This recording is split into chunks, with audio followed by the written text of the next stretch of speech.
הנה, קח את היהלומים, את הכסף, את הזהב שיש לי, ולך תגיד שהרגת אותי. בסדר? הסכים. הלך. יעקב אבינו נשאר כלום. מה כן נשאר לו?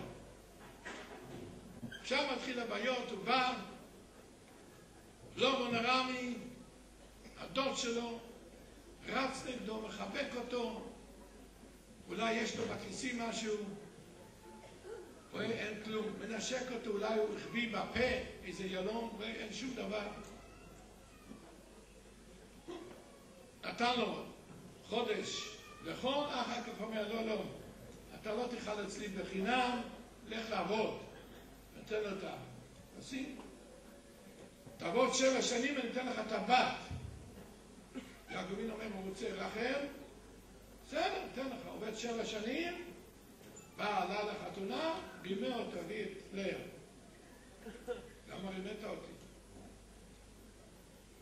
תעבוד עוד 7 שנים, אני אתן לך את רחל. נתן לו את רחל. 20 שנה יעקב אבינו סבל סבל נורא אצל לובן. והנה הגיע הזמן שצריך ללכת כבר. נולדו לו הילדים, השבטים הקדושים. חוזר הביתה. על הדרך, עוד פעם, עשו רוצה להרוג אותו. מה שעבר על יעקב, סבל נורא. זה סמל בשבילנו שאסור לאבד את השתנותנו. אומר על כולנו צרות, כולנו סובלים סבל, אבל יעקב היה דוגמה איך מחזיקים מעמד.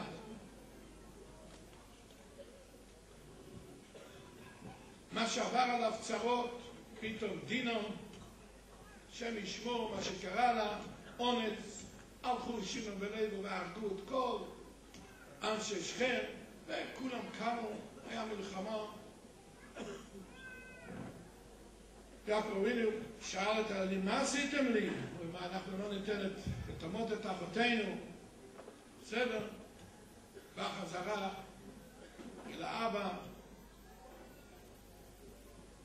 יצחק נפטר, יעקב אבינו נשאר עם 12 ילדים שלו. רחל מתה באמצע הדרך. תראו לעצמם, השם ישמור אדם, מאבד את אשתו, איזה צער זה, איזה מסנבת זה. יש לו כבר פה צורס דינו, צורס רחל.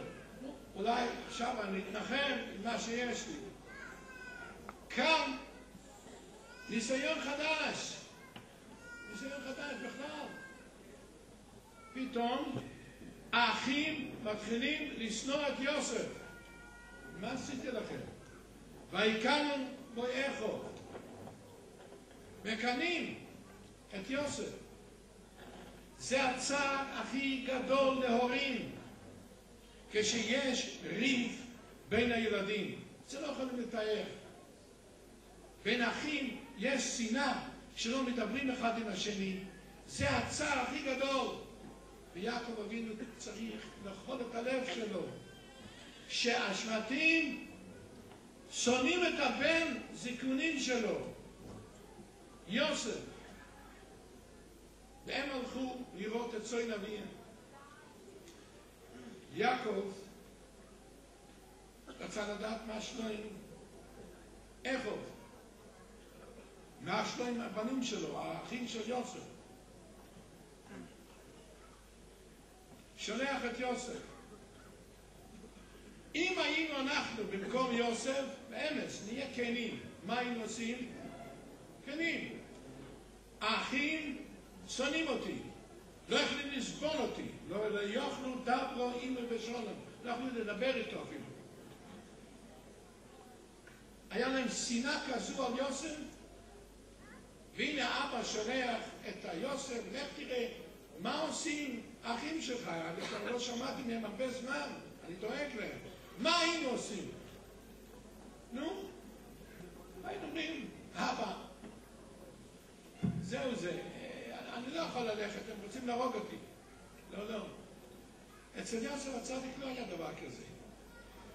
יוסף, אם האבא אומר משהו, זהו זה. זה לימוד על כיבוד אב ואם. לצערנו הרב, זה מצווה שכולנו לא מקיימים את זה כמו שצריכים.